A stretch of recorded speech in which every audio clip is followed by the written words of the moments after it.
안녕하세요. 저는 30대 후반 여자입니다. 지금은 남편과 떨어져 살고 있지만 이혼한 건 아니고 그냥 사정상 떨어져 살고 있습니다.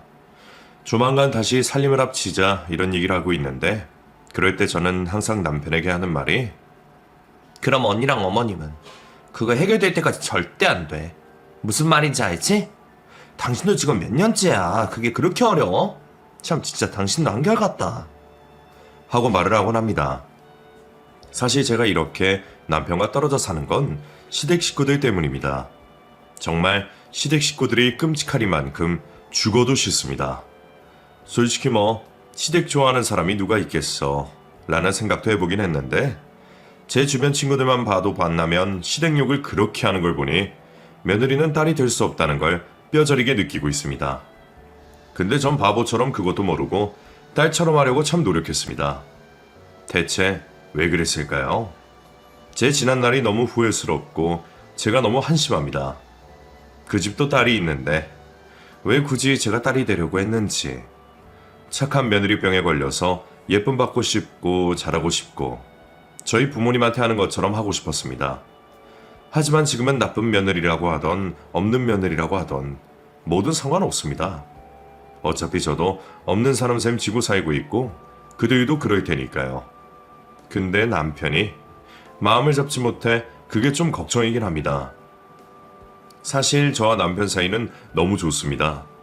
저희가 연애를 꽤 오래 했습니다. 대학교 때 만나서 같은 직장에 들어와 결혼까지 했으니 거진 10년 가까이 사귀었거든요.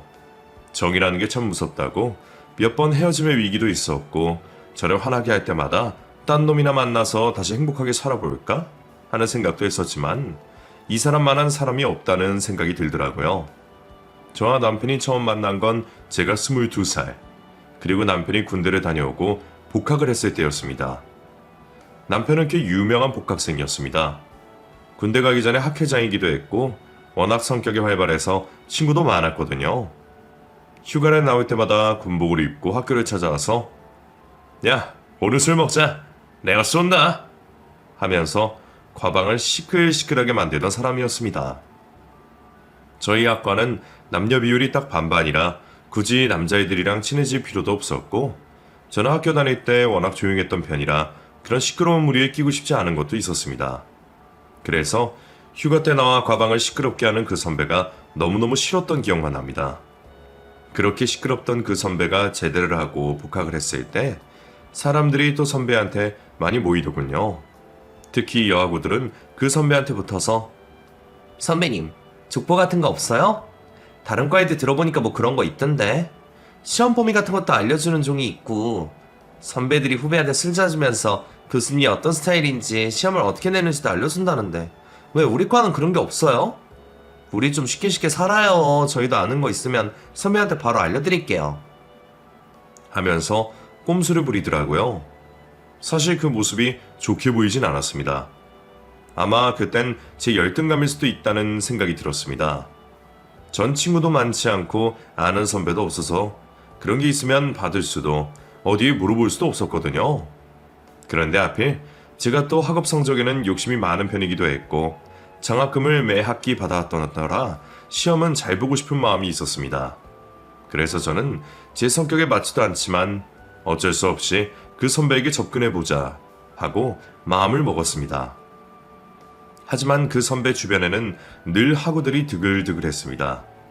수업이 없을 때면 도서관에서 시간을 보내던 제가 그 선배를 따라다니면서 혼자 있는 기회를 찾아 헤맸죠. 그렇게 그날도 기둥 뒤에 숨어서 그 선배를 따라가고 있는데 선배를 놓치고 말았습니다. 그런데 누가 제 뒤에서 야! 너 여기서 뭐해? 하고 저를 깜짝 놀래키는 겁니다. 아, 뭐야? 하고 소리를 질러 뒤를 돌아봤더니 그 선배가 서 있었습니다. 선배 왜 여기에? 아깐 분명 저 앞에 있었는데?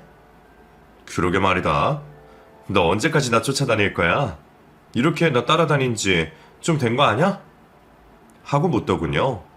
솔직히 너무 쪽팔렸습니다. 이미 눈치채고 있었구나. 오해를 하면 어쩌지? 별 생각이 다 들었죠. 아, 그게 저 물어볼 게 있어서. 하고 주춤거렸더니 무슨 말에 물어보려고 이렇게 일주일씩이나 따라다녀? 뭐 대단한 거야? 아니, 저도 선배랑 좀 친해지고 싶어요. 친해져서 이런저런 정보도 얻고, 뭐, 같이 술도 먹고 그런 거 하고 싶은데, 제가 그래도 되나 싶고, 죄송해요. 제가 이런 애가 아닌데, 여러모로 좀 그랬죠. 아니? 뭐 그럴 수 있지. 애들 말 들어보니까 너 과에서 공부 잘하기로 소문났다며? 근데 너 같은 애가 왜? 나랑 놀아서 좋은 게 뭐가 있나? 하고 꼬치꼬치 묻더라고요. 솔직히 이걸 하나씩 다 말해야 되나? 성격도 쿨해 보이는데 그냥 말할까? 하고 고민했지만 그건 좀 아닌 것 같아서 그냥 아무 대답도 못했습니다. 그러자 그 선배가 제 손목을 잡고 여기 앞에 마트 있지? 거기서 맨날 애들 술 먹잖아. 거기 가보자. 하고 저를 끌고 가더라고요. 그 학교 앞 마트에선 매일 학생들이 술을 마시고 있었습니다. 저는 얼떨결에 그 선배를 따라갔고 처음으로 과 친구들을 만나게 됐죠. 친구들은 저를 보고 놀랬습니다. 야 수연아, 네가 웬일이야? 과 모임에도 안 나오고 우리가 아무리 말해도 술은 절대 안 먹는다더니 너 설마 선배가 먹자고 하니까 따라온 거야? 하고 묻더라고요. 아니, 뭐 좀 물어보려고 했는데 어쩌다 보니까. 하고 머뭇거리는데 어느새 제 잔이 꽉 차 있었습니다. 야, 쓸데없는 소리 하지 말고 마셔. 마시면 내가 알려줄게. 네가 뭘 물어보려고 하는지 모르겠지만. 하고 제게 술을 권하더군요. 그날 저 정말 코가 비뚤어질 때까지 술을 마셨습니다. 태어나서 처음이었습니다. 20살이 되면서 부모님에게 술을 받아 맥주 한 잔 마신 게 전부였던 제가 처음으로 친구들과 어울려서 술도 마시고 과자 몇 봉지를 뜯어서 친구들과 새벽까지 놀았습니다. 대학 생활이 이렇게 재밌는 거라는 걸 처음 알게 된 날이었습니다. 하지만 득이 있으면 실이 있을 수밖에 없죠. 친구들과 노는 재미에 푹 빠진 저는 제 목적을 잊고 말았습니다. 뭐라도 좀 빼먹어 보려고 접근했는데 노는데 눈을 떠서 매일 친구들과 술을 마시고 선배랑 놀러 다니고 그러다 보니 시험 공부를 하나도 못하고 처음으로 장학금도 못 받게 됐거든요. 많이는 아니어도 학비에 보탬이 되고 싶어서 시작한 공부였고 그 뜻이 이루어지니 저도 너무 기뻤고 부모님도 좋아하셨는데 3학년이 되어 처음으로 장학금을 받지 못하고 온전히 등록금을 내려니 부모님도 부담이고 저도 너무 죄송했습니다. 그렇게 학기가 끝나고 방학이 찾아왔습니다. 저는 학비를 갚기 위해 알바라도 해야겠다고 생각했습니다. 하지만 처음 하는 알바에 어떻게 구직을 해야 할지도 몰라서 결국 선배에게 또 문의를 했죠. 선배는 그때 알바를 하고 있었습니다. 학교 앞에 호프집이었고 거기는 늘 손님이 바글바글했습니다. 다행히도 선배 덕분에 저도 그곳에서 처음으로 알바라는 걸 할 수 있게 됐고 제가 일하는 것 자체가 처음이다 보니 선배가 정말 많이 도와줬습니다. 그렇게 저희 둘은 붙어있는 시간이 정말 많아졌습니다.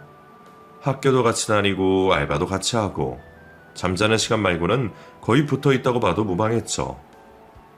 그러다 보니 소문이 퍼지기 시작했습니다. 하루는 친하게 지내던 친구 한 명이 제게 와서는 너 혹시 준우 선배랑 사겨? 하고 묻더라고요. 에? 무슨 말도 안 되는 소리야. 내가 선배랑 사귄다고? 누가 그래? 누가 그러긴 소문 다 났어. 너네들 맨날 붙어 다닌다고 소문이 파다한데? 방학 때도 계속 같이 알바하고 학기 중에도 붙어서 맨날 술 마시고 그런다며? 근데 너 솔직히 선배랑 사귀면 안 되는 거 아니야? 네가 나한테 그랬었잖아. 선배한테 뭐 빼먹으려고 접근해봐야겠다고. 그거 선배가 알면 실망하지 않을까? 양심이 있으면 선배가 너 좋다고 해도 넌 선배랑 사귀면 안 되는 거 아니야? 하고 저를 꼬집더라고요. 야, 내가 언제 그렇게까지 말했어?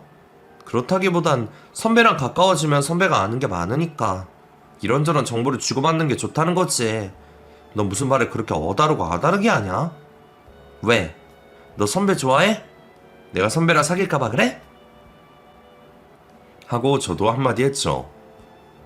아니, 뭐 그런 건 아닌데 좀 속보이는 거 아닌가 해서. 뭐 아무튼 알아서 해. 그냥 소문이 나서 알려주는 거니까. 어차피 남녀가 사귀어서 헤어지고 나면 손해는 여자 쪽이 크잖아. 그거 되게 골치 아픈 건 알지?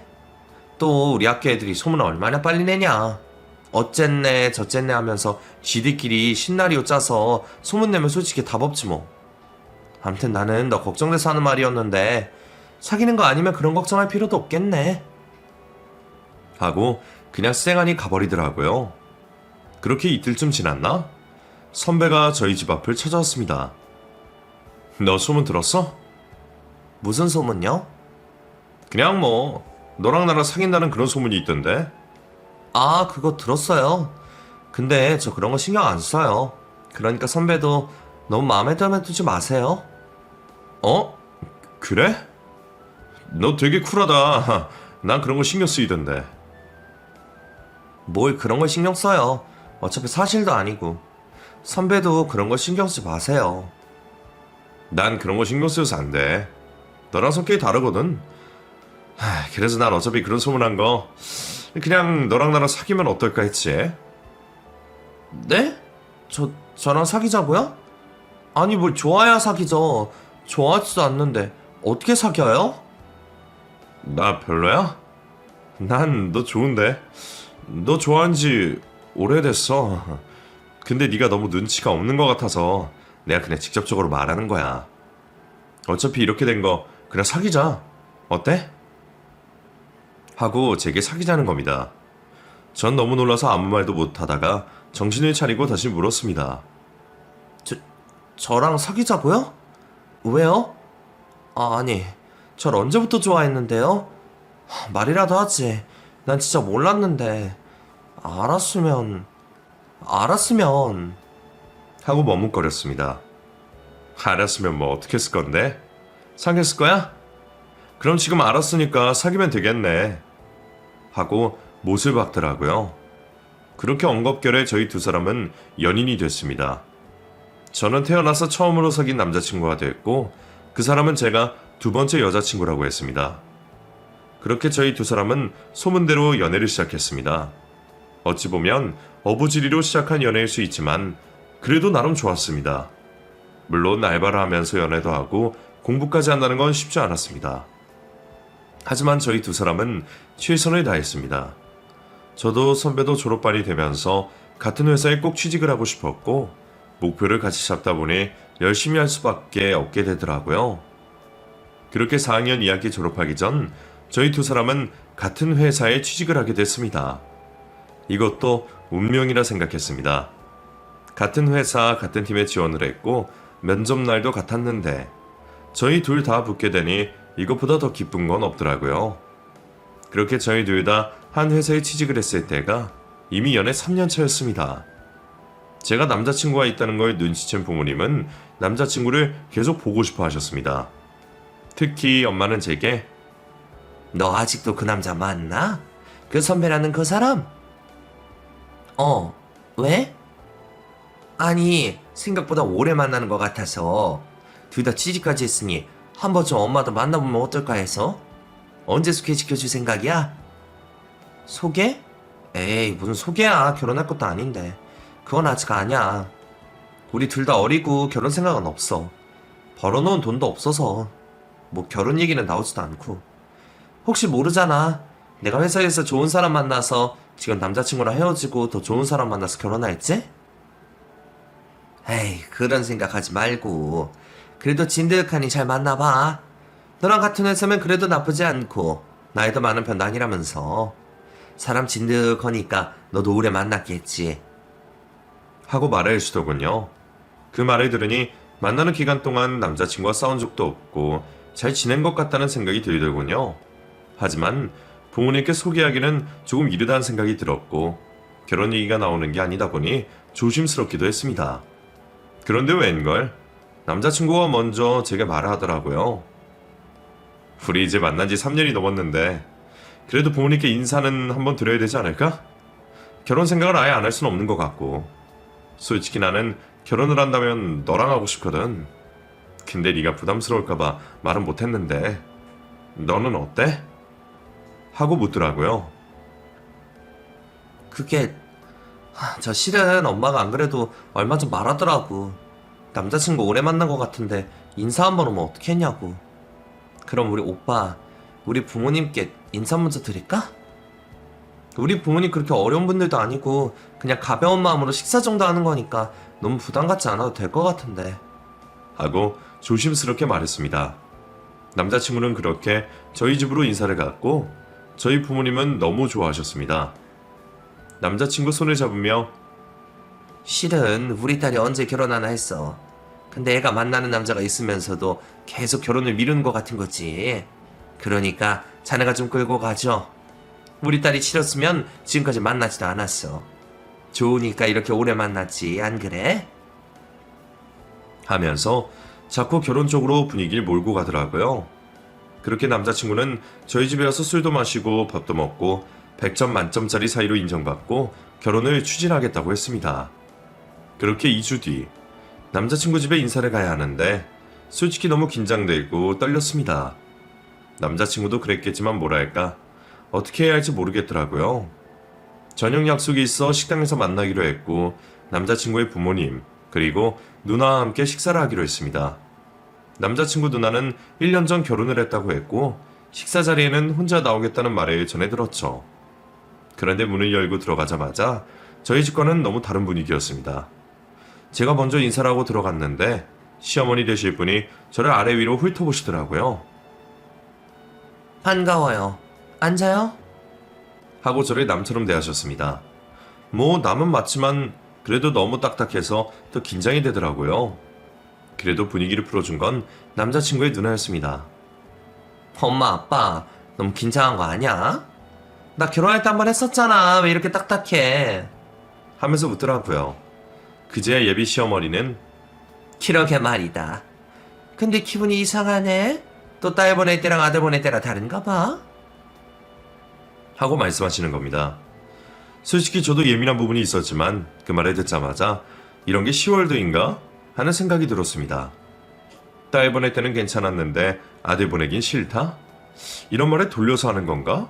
싶은 생각도 들었죠. 하지만 그런 기분이 든 건 그때뿐이었습니다. 다행히도 대학도 직장도 같았던 저희 둘은 결혼 승낙을 쉽게 받을 수 있었고 시작이 힘들었지만 결혼까지는 의외로 쉽게 진행됐습니다. 신기하게도 제가 하고 싶던 예식장이 제가 결혼하는 날짜만 그것도 황금 시간인 점심시간대가 비어 있었고 드레스 투어를 갔을 때도 눈에 띄게 마음에 드는 게 있어서 2개 입어보고 바로 결정을 했습니다. 패백도 그리고 청첩장을 만들 때도 모든 게 마찬가지였습니다. 그냥 정말 완벽한 결혼 준비였죠. 거기다가 결혼식 자체도 너무 황홀했습니다. 나를 주인공으로 한 파티가 열리는 기분이었고 사람들이 참석해서 모두 축하한다고 해주니 살면서 다시 이런 일이 있을까 싶은 생각이 들었죠. 인생이 술술 풀리는 것 같았습니다. 이 남자와의 길었던 연애가 끝나고 새로운 이막이 시작되면서 너무 행복한 일만 가득했습니다. 그렇게 결혼을 하고 그 해의 인사고과를 잘 받아서 승진까지 했습니다. 한 번의 행운이 너무 찾아오니까 분할할 새도 없이 매일매일을 즐겼죠. 하지만 결혼 2년 차부터 불행이 닥쳐오기 시작했습니다. 사실 저희 부부는 신혼 초부터 아이를 갖고 싶었습니다. 자연 임신을 몇 번 시도하다가 뜻대로 되지 않아 좀 쉬고 있던 찰나였죠. 그러던 어느 날 남편이 조심스럽게 제게 말을 하더군요.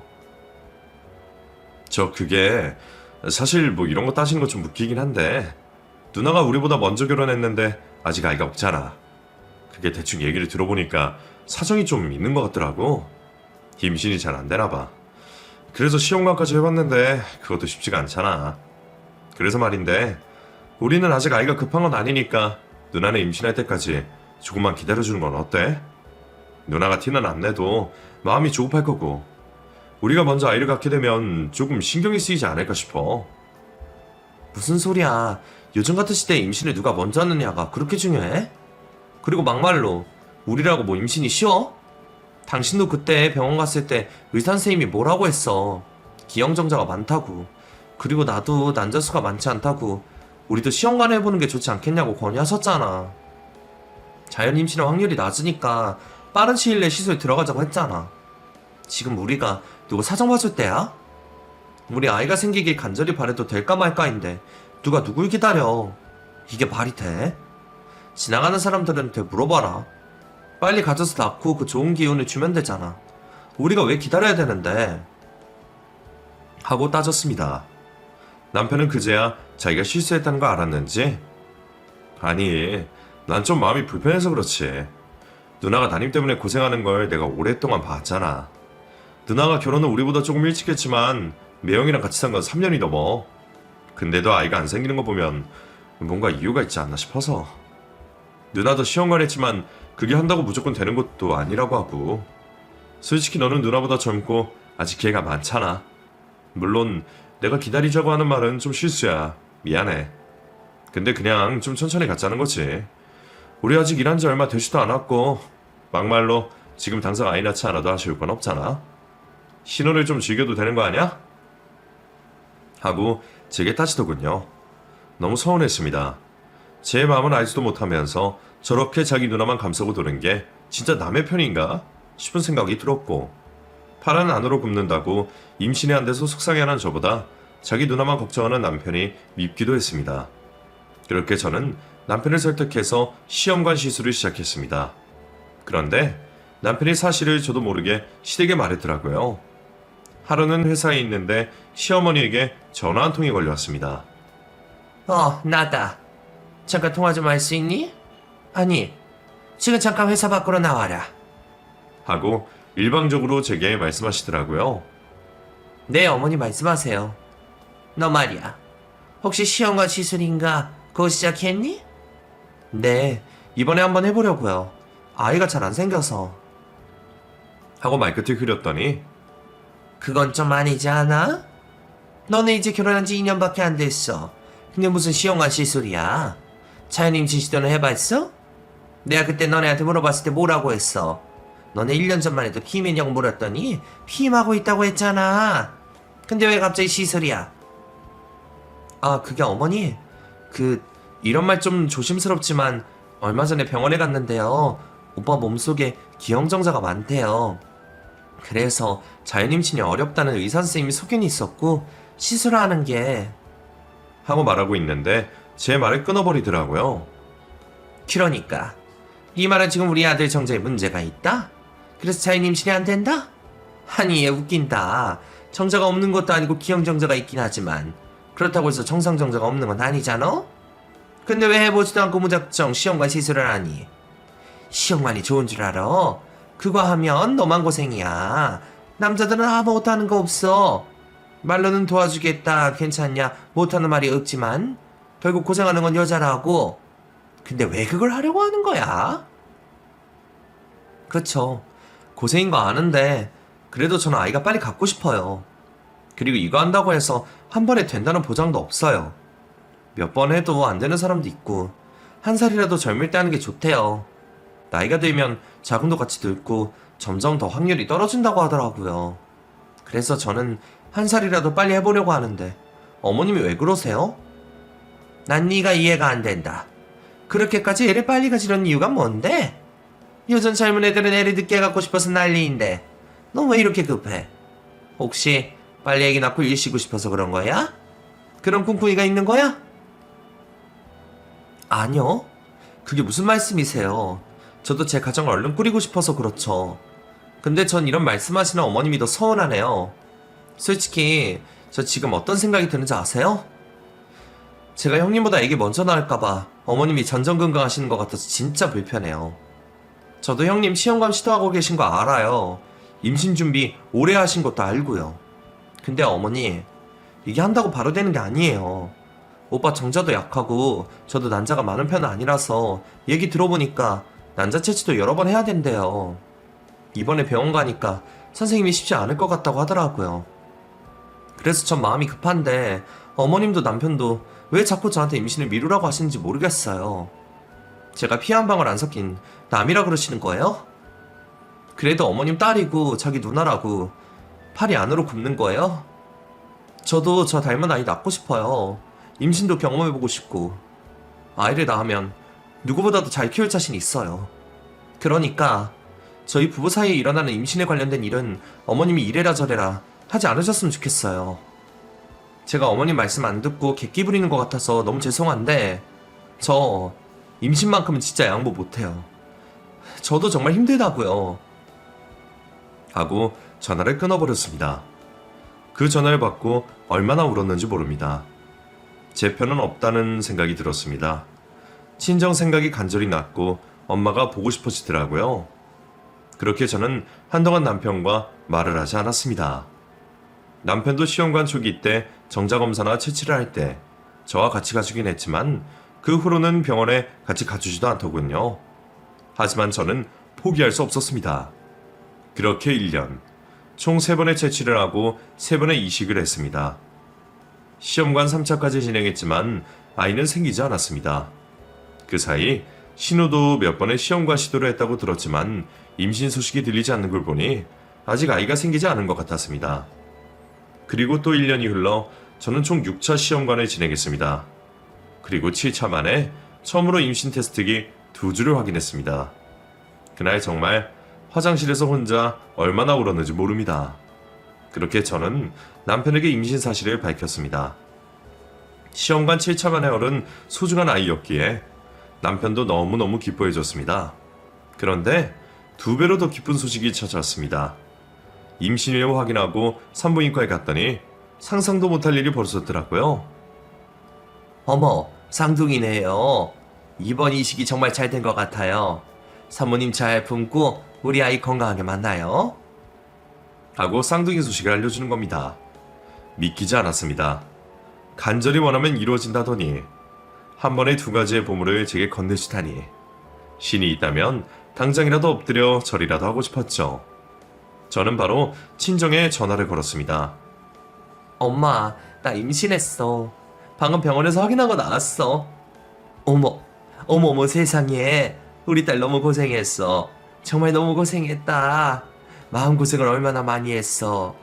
내가 말을 못해서 그렇지 정말 가슴이 무너지는 줄 알았어. 세상에, 임신이라니.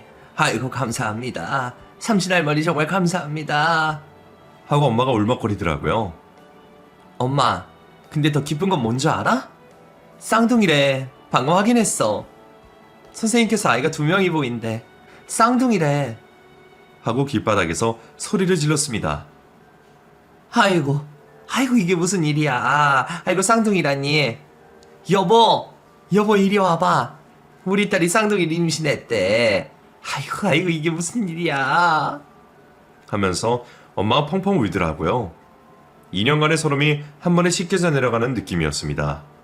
이제 10달 동안 아이만 잘 지키면, 뱃속의 아이만 잘 지키면 아무런 문제가 될 게 없다고 생각했죠. 그런데 남편은 달랐습니다. 부모님한테 말하면 누나한테도 들어갈 텐데, 그치? 그래도 말해야겠지? 하고 망설이더라고요. 당연하지. 어머님도 너무 좋아하실 거야. 얼마나 기다리던 아이인데. 근데 이 와중에 당신은 또 누나 생각을 하네? 시부모님 입장이 되고 손주가 없으면 누구라도 하나 낳아주는 게 좋지 않을까? 입장 바꿔 생각해봐. 물론 본인 딸이 낳는 것도 좋겠지만 당신은 아들 아니야? 당신 핏줄이잖아. 답답하다 진짜. 왜 그렇게 눈치를 보는지 모르겠다. 당신이 못하겠으면 내가 할게. 아니다. 이번 주 주말에 어머니께 간다고 말씀드려. 얼굴 보고 말해야지. 하고 못을 박았습니다. 그 주 주말 남편과 함께 시부모님 댁을 찾았고 아이를 가졌다고 쌍둥이라고 말씀드렸죠. 식사 자리에 있던 형님도 놀라면서 어머, 너무 축하해. 잘 됐다. 우리 애가 동서내로 간 거 아니야? 쌍둥이라니 이게 무슨 일이야? 하고 축하 같지 않은 축하를 해주었고 시부모님도 너무 놀라시더라고요. 그러면서 어머님은 쌍둥이라니. 좋은 일이긴 하다만 둘이나 키우는 게 쉽진 않을 텐데 할 수 있겠어? 애를 봐줄 사람도 없잖아. 한 명 키우는 것도 힘든데 둘이라니. 아이고야, 막막하다 막막해. 진짜 괜찮겠어? 하고 물으시더라고요. 그럼요. 뭐 안 될 거 있나요? 어떻게든 해야죠. 그리고 닥치면 다 해요. 쌍둥이 키우는 사람 많은데요 뭐. 걱정 마세요. 안 되면 뭐 사람이라도 써서 할 테니까 너무 걱정 안 하셔도 될 것 같아요. 하고 든든하게 대답했습니다. 그렇게 중기쯤 됐을 때 정말 배가 너무 나오고 몸이 힘들어서 결국 저는 회사에 육아휴직을 하게 됐고 그때부터 집에서 태교를 하고 쉬었습니다. 쌍둥이다 보니 일을 하고 싶어도 몸이 너무 힘들어서 할 수가 없겠더라고요. 그렇게 10달. 다행히도 저희 부부에게 남매 쌍둥이가 찾아왔고 조금은 작지만 그래도 아픈 것 없이 건강한 아이들이 찾아와 주었습니다. 그렇게 쌍둥이를 낳고 나니 뭐랄까 제가 정말 큰 업적 하나를 이룬 것 같다는 생각이 들더라고요. 그리고 출산 당일 저희 친정 부모님과 시부모님이 모두 한자리에 모이셨습니다. 쌍둥이에게 눈이 되지 못하셨고 너무너무 좋아하시는 모습에 저도 행복했었죠. 그렇게 저는 산후조리원에서 몸조리를 하고 집으로 돌아와 쌍둥이들과의 육아전쟁을 시작했습니다. 감사하게도 시댁이 가까워서 시어머니가 가끔 오셔서 육아를 도와주셨고 친정은 멀어서 자주 오진 못하셨지만 그래도 항상 아이 사진을 보내며 교류를 했죠. 그렇게 아이들이 태어난 지 50일쯤 됐을까. 어머님이 아이를 안고 있다가 저를 방 안으로 부르시더라고요. 육아 너무 힘들지 않아? 힘들죠. 근데 그래도 어머님이 가끔 와서 봐주시니까 괜찮아요? 할만해요. 잠을 좀 못 자는 거 빼고요. 근데 뭐 애기들이 다 그렇죠 뭐. 하고 웃었더니 제 손을 잡고는 네가 아기를 낳고 나니까 우리 딸이 너무너무 부러워하더라. 얼마 전에 시험관 했는데 애도 잘 안 됐나 봐. 너도 해봐서 알겠지만 그게 너무너무 힘들잖아, 그치?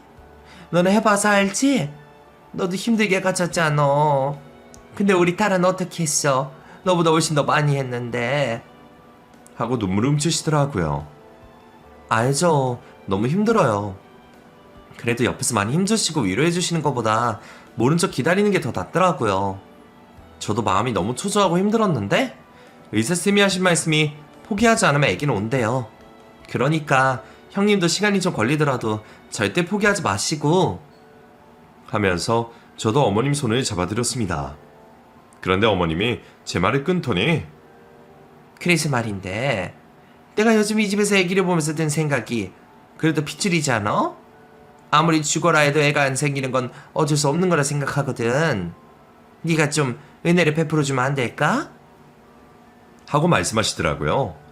처음엔 무슨 말인지 몰랐습니다. 은혜라니. 저는 아리송하게 어머님을 쳐다봤더니 아니 내가 손주를 보고 나니까 이렇게 욕심이 생기네. 우리 딸도 이쁜 애가 하나 있으면 너무너무 좋을 것 같은 거야. 그래서 말인데 너네 형님한테 큰애를 입양하면 어떨까 해서 뭐 평생 못 보는 것도 아니고 우리 가족이라 앞으로 계속 볼 거잖아. 거기다가 네가 입양만 허락해주면 내가 아들은 설득할게. 그냥 하나만 낳았다고 생각하고 우리 딸한테 큰애를 입양 보내면 안 될까? 하고 말도 안 되는 소리를 하는 겁니다. 어머니 지금 농담하시는 거예요? 아니 농담도 무슨 이런 농담을. 말이 되는 소리를 하세요. 입양이라뇨. 제가 버젓이 있는데 왜 형님한테 입양을 보내요? 형님 애는 형님이 낳아야죠. 기가 막혀 진짜. 저 못 들은 걸로 할게요. 무슨 말도 안 되는 소리 진짜. 하면서 자리에서 일어났습니다. 그런데 그때 제 귀에 들리던 나지막한 목소리. 이기적인 년. 하나 주는 게 어때서 저러는 거야? 하고 읊조리더라고요. 저는 어머님을 쳐다보며 지금 뭐라고 하셨어요? 년이요? 어머니 말이 좀 심한 거 아니에요? 생각을 해보세요. 자기가 배 아파서 낳은 자식을 형님한테 주라니 그게 말이 되는 소리예요? 네? 지나가는 사람 붙잡고 물어보세요. 어떤 미친 사람이 자기가 낳은 자식을 주겠다고 하겠어요. 진짜 기가 막혀. 어디서 말도 안 되는 소리를 해놓고 년소리야 년은? 하고 문을 닫고 나왔습니다. 어머님은 바로 저희 입에서 나가버리셨고 저는 그날 오후 돈을 2배로 주고 시터를 찾아보려고 여기저기 사이트를 뒤졌습니다. 하지만 당장 일할 시터를 구하는 게 쉽지 않았습니다. 아주 빨라야 일주일 뒤에나 나올 수 있다고 해서 우선 그 사람으로 예약을 해뒀죠. 그렇게 저는 쌍둥이들과의 육아전쟁이 시작됐습니다. 사실 그날 밤 남편에게 모두 그날 일을 말했는데 남편이 기가 막히다는 듯 웃으며 엄마가 진심으로 그랬겠어? 그냥 하는 말이지 오죽 속상하시면 그랬을까? 하고 넘기더라고요. 그렇게 저 혼자 육아를 한 지 3일째 되던 날이었습니다.